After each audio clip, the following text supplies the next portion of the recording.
Ittisaatii 100 ol fixanii biyyoota addunyaa garaagaraatti taasise. Dadhabsaniiru walga'iiwwan biyyaalessaa fi dhaabbilee idil addunyaa baay'achuun bakka hin deemetti akka hin kufu. Dadhabees walga'ii keessatti akka rafuun taasiseera. Kanaafuu dadhabbiin irratti mul'ate fudhadheera jedhame. Kuni jechi pireezidaantii Ameerikaa Joo Baayiden duula kakaasee na filadhaa jalqabaa pireezidaantii duraanii Ameerikaa Doonaald Tiraamp waliin taasisaniin booddee ga'umsa gadi aanaa agarsiisanii fi qeeqatti heddummaatee fi deebii kennanirraatii miidiyaaleetti wal harkaa fuudhuun gabaafamaa ture keessaati. Seenaa pireezidaantummaa Ameerikaa keessatti umrii kana biyya hangafa addunyaa keenyaa yoo dursani kan jalqabaa ta'uun kan himamuu fi maanguddoon ganna 81 Joo Baayiden amma jilbi dadhabee bakka deemaniitti kufuun mallattoo ta'ee fi lammiilee biyyattii qofaallee osoo hin taane miseensetuma paartii isaanii dimokiraatawaatiin illee kaadhimamummaan ija shakkiitiin akka ilaalaman irraatiin kan darbe amantaa marsaa lammaffaatiif filatamuu irratti abdii kutuu isaaniiti miidiyaaleen gabaasaa kan jirani. Kabajamtoota dhaggeeffattoota keenya qophiin xiyyeeffannoo keenya biyya alaa dhimmoota waqtaatti banaarratti xiyyeeffannootiin balballoomeen isin biraan ga'u filannoo pireezidaantummaa Ameerikaa 2024 fi duula kakaasiitti bana dhimma marii idil addunyaa ta'e ka'umsa taasifachuun jalqabeera. Maanguddoon ganna 81 ga'umsa amma agarsiisanii fi dhibee dabalatee rakkoo sammuu walxaxaa keessa jiraniin ammallee pireezidaantiin keenya Baayidanii kan jedhani akkuma jiranitti ta'anii Baayiden carraan marsaa lammaffaa biyya bulchuu yoo kennameef umrii isaanii amma irra jiran irratti haga umrii 85tti Ameerikaa bulchu jechuudha. Kun immoo waan fakkaatu miti jechuun kaadhimamummaa isaanii irratti illee kaafamuu akka qabanidha. Gamanumaatti falmii irratti kan jiru. Kuni hundi kan dhufe ga'umsa gadi aanaa duula na filadhaa Tiraamp waliin tibbana taasisanii hordofuudhaan kan dhufedha kan jedhanii hayyoonni siyaasaa Ameerikaan hordofanii ka'umsa gadi aanaa Baayiden agarsiisanii kun immoo siyaasa Ameerikaa egeree paartii dimokiraatotaa irratti kan darbe siyaasa addunyaa irratti illee hiikoo olaanaa qabaachuu danda'a jechuu irratti kan argamani. Hunda caalaa ga'umsi gadi aanaa agarsiisaniif ofiin dhugaa ba'uun isaanii Baayiden kaadhimamummaa biraa irratti illee bakka buusuuf sochiin akka jalqabamu taasise. Eenyutu bakka bu'aa inni jedhu gaaffiin akka ka'u taasiseeraati. Kun immoo akkamittiin ilaalamas jedhu nuti miidiyaalee idil addunyaa fi giddugaloota xiinxala siyaasaa ka'umsa taasifachuun falmalloomiitiin isin biraan geenya abbaan dabaree qophichaa mo'anii Yirnaqaachaa Hayilamaariyaami.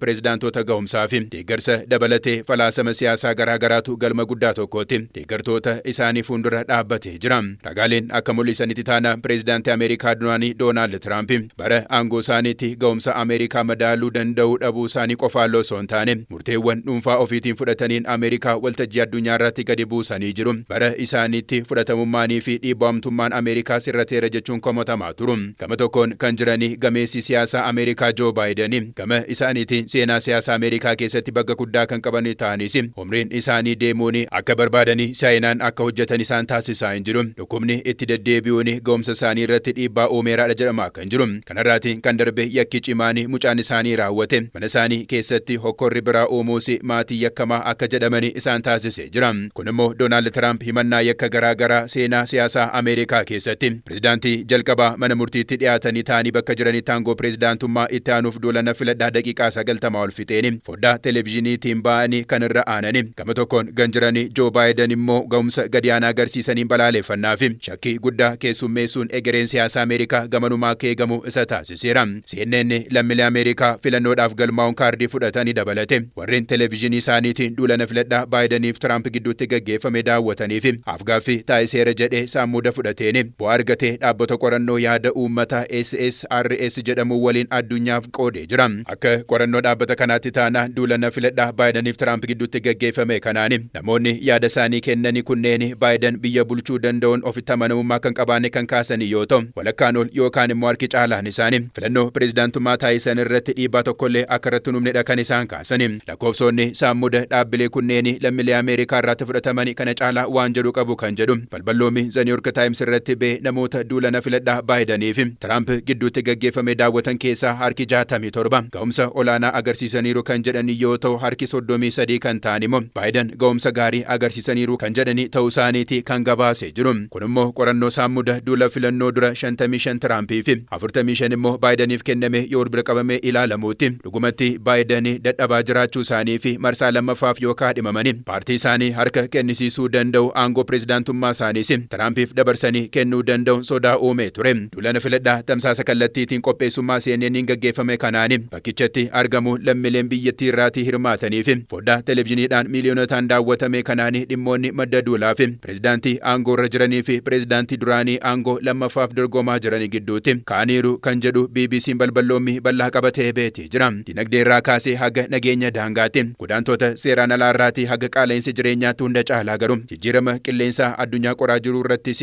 ejjennoo Ameerikaa maal ta'uu danda'a hamma jedhuutti ejjennoo fi yaada qabanii keessatti kaasuun wal morkaa turanii jiru. Kanarraatiin kan darbe dhimmi imaammata alaa bu'uura olaantummaa Ameerikaa ta'es dhimma falmii isaanii isa guddaa ture kan jedhu CNN gabaasa isaaniitiin daawwattoonnii fi lammiileen Ameerikaa filannoodhaaf galmaanii kaardii fudhataniiru. Sagalee sassaabameenis taanaanii dhimmoota mariif kaanii kanarratti harka caalaa Tiraamp olaantummaa argachuu isaanii agarsiisaadha kan jedhu.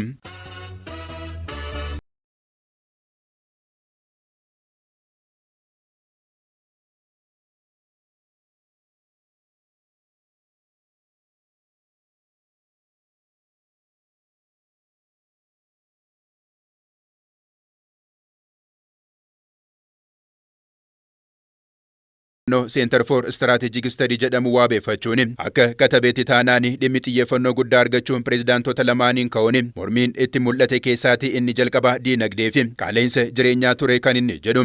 Akka ragaa dhaabbata kanaatti taanaanii Baayiden ilaalchi diinagdee Ameerikaa irratti qabdanii maalii gaaffii jedhee ka'eef irratti diinagdee biyya keenya bakka isaatti deebisuu fi hojiilee hedduu hojjenneerra kana caalaa garuu akka hin deemneef garuu cabni diinagdee weerara koronaa dhufee fi dadhabbii mootummaan Tiraamp weeraricha to'achuun agarsiise irraati kan maddee ta'uudha kan isaan kaasanii. Faallaa sanaan kan jirani Doonaald Tiraamp immoo weerarri biyya hundatti kan dhufee ta'u miidhaan diinagdee Ameerikaa irratti geessee garuu bayyaannachuu dhabuun isaa dadhabbii mootummaa Baayiden jechuun isaanii qoba walitti qabanii jiru jechuun ragaaleen ba'anii kan mul'isani. Ragaa qorannoo kanaanii namoota duula filannoo kana daawwatanii keessaatti dhibbantaan 55 keessumaa dhimma godaantota seeraan alaa irratti Doonaald Tiraamp hojii gaarii hojjechuu danda'u jechuu yoo kaasanii Joo Baayiden gama kaaniin hojii fooyyaa hojjechuu danda'u kan jedhani garuu harka 27 qofaa ta'uu isaatii tilmaamni gadi aanaan akka kennamu taasisuu isaatii CNN'n dabalatee BBC fi Aljazeeraan miidiyaalee warreen kaan irraati waliin qoodachuun kan isaan gabaasani. Dhimmi falmii biraa lammiileen sagalee isaanii kennuuf filachuu fi galmaanii kunneen keessaati immoo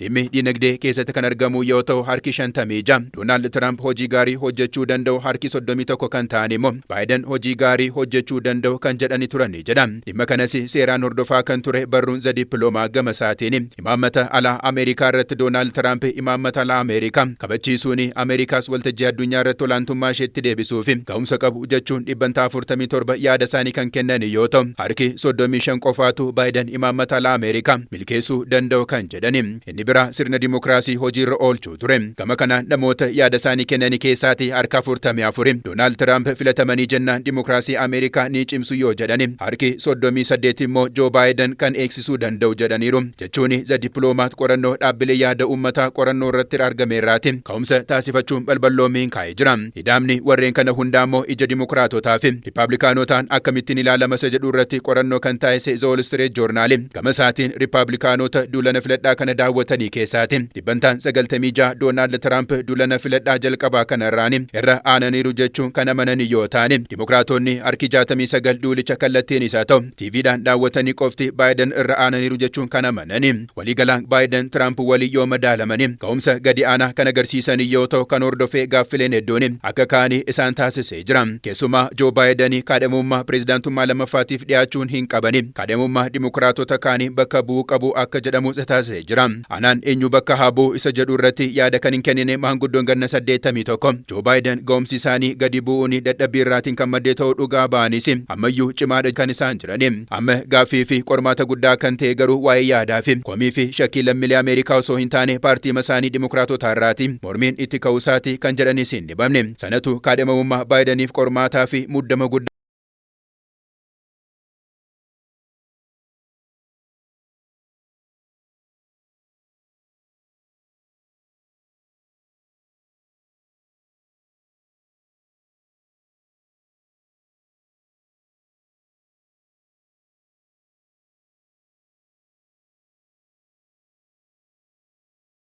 gaggeeffamuu keessatti ga'umsi pirezidaantonni agarsiisanii deemsa filannichaa jijjiiruufis ta'e injifannootti maluufi karaa kan saaqu ta'uu qofaan osoo hin taane isa murteessaa ta'uudha hayyoonni siyaasaa kan beeksisani. Deemsa kanaan dura tureen paartiin Dimookiraatotaa gama kanaan muuxannoo fi maqaa gaarii qabaachuu kan barreesse New York Times keessumaa Baaraak Huseen Obaamaa booddee garuu wanti suni dadhabaa dhufuu isaati kan kaafamaa jiru. Faallaa sanaan Dimookiraatonni olaantummaa argachaa jiru jedhees jira dhimmicha irratti balballoomee baaseen. Joo Baayiden Doonaald Tiraampiin injifachuun aangoo pirezidaantummaa biyya hangafa addunyaa keenyaa yeroo qabatanii sanatti namoonni babbeekamoonni hedduu jiraachuu kan katabanii hayyoonni seenaa kunneen Baaraak Huseen Obaamaa dabalatee giifti dureen duraanii Miisheel Obaamaan duula deeggarsa miseensummaa aangoo irra jiru caalaa deeggaruu isaaniiti kan kaasan. Ta'us garuu duula tibbana kana kaadhimamtoonni pirezidaantii lamaan Tiraampii fi Baayiden waliin taasisanii garuu deeggarsa gamlame kan hin qabaanne ta'uu isaatiin ga'umsi nama dhuunfaa murteessaa ta'e argamee jira. Waltajjii morkii duula na filadhaa seenin qopheesse lammiileen Ameerikaa miiliyoonota hedduutiin lakkaa'amanii fi hawaasa idil addunyaa miiliyoonota dhibbaa oliin lakkaa'amaniin qaamaa fi kallattii foddaa televezyiiniitiin daawwatanii kanaaf agarsiistuun kan ka'u yoo kaadhimamaa paartii Riipaablikaanotaa Doonaald Tiraamp himannaa yakkaatii mana murtiitti deddeebi'aa turaniis hamileen osoo hin bu'in halkan itti qabsaa'anii faallaa sanaan kan jiran Joo Baayidanii garuu dhiibbaa osoo hin qabaatiin garuu sababa dullumaa fi dhukkubbii irra deddeebiitiin irratti mul'atuun garuu ga'umsa gadi aanaa isaan agarsiisanii qofaa isaatti paartiin isaanii morma akka cabsu deeggartoota isaaniittis irra deebiitiin akka dhaabbatanii of ilaalanii kan isaan taasise ture. Hordofuudhaan paartii Dimookiraatotaa keessatti Baayiden kaadhamummaa isaanii irratti shakkiin akka ka'u taasiseera kan jedhu barruun The Guardian bakka bu'aan Teeksaasii fi miseensi seera baastuu Ameerikaa Leewold Daageetiin Dimookiraatota jalqabaa yaada kana kaase ta'uu kaasuudhaan miseensonni paartii Dimookiraatotaa warreen kaanii faana isaanii hordofaa jiraachuudha barreeffamaa kan jiru. Kanarraatiin ka'uudhaanis dhimmi nageenyaa fayyummaa fi qophaa'ummaan xiinsammuu isaan irratti iftoominni akka jiraatuu fi gaafachuu irratti argamus jedhamaa jira. Dubbii himtuun White House Kaariin Jean-Pierre gaaffilee miidiyaalee irraati irra deddeebiitiin nageenya sammuu fayyaa hawaas jechuun dubbatamee jira. Gaaffilee miidiyaalee irraati irra deddeebiitiin nageenya sammuu fi fayyaa pireezidaant Baayiden irratti kaaniif deebii kennaniin duula filannoo guyyaa sanaa yaadachuun hamaa ta'uu kaasanii Baayiden qorraa fi qofaa osoo qabanii do'aa osoo hin fudhatiin duulicha irratti hirmaachuun isaanii rakkicha uumuu isaati kan kaasan. Faallaa namoonni dubbataniin garuu egeree filannichaa fi ga'umsa egeree kan murteessu ga'umsaa fi hojii yeroowwan dura hojjetamanidha kan jedhani Kaariin Jean-Pierre dandeettiin dhugaa Baayiden kan madaalamu hojiilee dhigaggaarii waggoottan sadii fi walakkaa darbanii keessatti hojjetanii ta'uunis haalanii jiru. Joo Baayiden dullumaa fi rakkoo fayyaa amma jiran irratti carraan filatamuu yoo qaqqabeen kufaakaa walga'ii keessatti rafaa itti fufuun kufaatii biraa hin fiduu jedhee gaaffii ka'ee fi kan deebisanii Kaariin Jean-Pierre gaaffiinii fi yaaddoo uummata Ameerikaa ni hubanna sirreessuufis ni hojjennas jedhaniiti jiru. Baayiden dullumaa fi rakkoo fayyaa amma irra deddeebiitiin mul'achaa jiru irratti carraan filatamuu yoo qaqqabeen kufaakaa walga'ii keessatti rafa itti fufuun kufaatii biraa hin hordofsiisuu jedhee gaaffii ka'eef kan deebisanii Kaariin Jean-Pierre gaaffiinii fi yaaddoon uummata Ameerikaa ni hubanna sirreessuufis ni hojjennaa jechuun kaasanii jiru. Namoonni hedduun kaasaa kan jiranii fi maatiinii fi koreewwan filannoo Baayiden haaluu kan hin dandeenye dhimma umrii Baayidenii kan jedhani xiinxaltoonni siyaasaa rakkoo gara fuula duraa kana hordofe dhufuu danda'u tilmaamuun nama rakkisu lammatammoo filatamuun Baayiden irratti garuu dhiibbaa mataasaa qabaachuu danda'an kan isaan kaasaa jirani. Ga'umsi aangoo Baayiden yeroodhaa gara yerootti hirrachaa dhufuu kan himanii miseensi Dimookiraatotaa biraa fi bakka bu'aan Illinois Maayik Kaagaaliin pireezidaant Baayiden murtee isaanii kaadhamamummaa fi dorgommii kana keessaa turuu fi turuu dhiisuu keessatti murteessuu mana maree fi seenetii keessatti yeroo dheeraatiif rakkoo hordofsiisuu akka danda'u giddugaleeffachuun qabaadha kan isaan kaasani. Ga'umsaa fi dandeettii injifachuu isaan irrattis taanaan shakkii guddaa qabna kan jedhani miseensi Dimookiraatotaa kun bakkicha fedhii isaaniitiin nama biraatiif akka gadhiisanii yeroo kenninaaf ta'uu baannaan garuu dhiibbaa taasisuudhaan murteetiif akka gaanii taasisuu fi duubatti hin jennu jechuun kaasanii jiru. Kan hordofee qorannoo yaada uummataa walta'iinsa CNN fi dhaabbata yaada uummataa SSRS irratti ba'e akka mul'isuutti taanaan 3/4 lammiilee Ameerikaa kaadhamummaa bira Baayideniin ala yoo dhufe Tiraampii fi paartii isaan irratti injifannoo gonfachuu danda'a jedhanii kan yaadanii ta'uudha kan gabaasee jiru. Ittaantuu Baayiden Kamaalaa Haariis yoo kaadhimamanii fi carraan injifachuu keenya guddaadha jechuu isaanii CNN qabatee ba'ee jira. Garuu eenyutu Kamaalaa Haariisiin bakka buusa? Ga'umsii fi muuxannoon qaban yoo kaadhamummaa pireezidaantummaa paartii Dimookiraatotaa fi hammam isaan gargaaran jedhu immoo gaaffii namoota hedduu deebii barbaaduuti.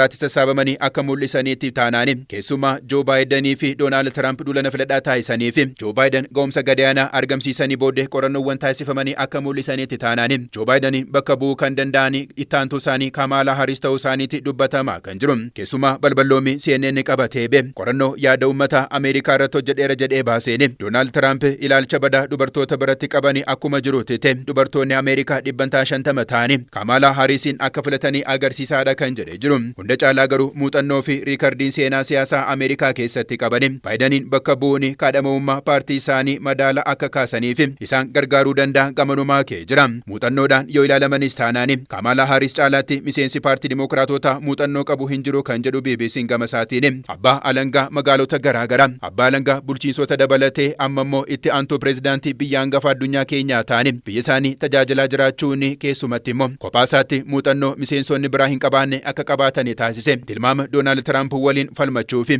Joo Baayidanii bakka bu'u argatanii jiru. Xiinxalaan siyaasaa fi duula filannaa Mahadii Haasanii Kamaalaa Haaris Baayidanii bakka bu'uun kaadhimamuu fi ilaalamuu isaaniitiif dhimmoonni sadaffaa tilmaamni akka kennamuuf taasise jiraachuudha kan kaasani. Kunis dhimma waraana Gaazaati kan isaan kaasani. Duula na filadhaa Baayidanii fi Tiraamp tibbanaan dura anaan wanti gaaffii natti ta'ee turee fi na dhibaa ture dhimma umrii yookaan immoo duulluma Joo Baayidanii miti kan jedhani Mahadiin ilaalchii fi ejjennoon isaan Gaazaa irratti qabanii jechuun kaasanii jiru. Akka yaada Mahadiitti taanaani Ameerikaan bulchiinsa Baayiden jalatti deeggarsa meeshaa waraanaa biliyoonaan lakkaa'amu Israa'eliif kennite irraati kaase haga sarara diimaa raafaa hin mul'anne kaasuutti waa hedduu irratti raawwatteeti jechuun kaasanii jiru. Kanarraatiin ka'uun qorannoo yaada uummataa taasifameen guyyaa waraanni Israa'eliif Hamaas jalqabee irraati kaase musliimota Ameerikaa ta'anii biraati deeggarsi Baayidanii fi paartii isaanii Dimookiraatotaaf qabanii hammentaa guddaatiin hirratee jiraadha kan jedhu. Diddaa Baayiden deeggarsa Israa'el irratti agarsiisanii kanarraati ka'uunis Kamaalaa Haaris dhimma muddama Gaazaa irratti ilaalchaa fi ejjennoo haaraa Baayiden irraati addatee fidanii dhufuu maluun gamanumaa tilmaamamee jira. Barruun Polotikoo jedhamu yaada uummataa ka'umsa taasifachuun ragaa baaseen Kamaalaa Haaris White House waliigalteen dhukaasa dhaabu akka jiraatuu fi dhiibbaa akka taasisu gaafachaa turanii jiru. Manni maree nageenya biyyaalessaa sagalee isaanii ukkaamsuusi jechuun katabee jira.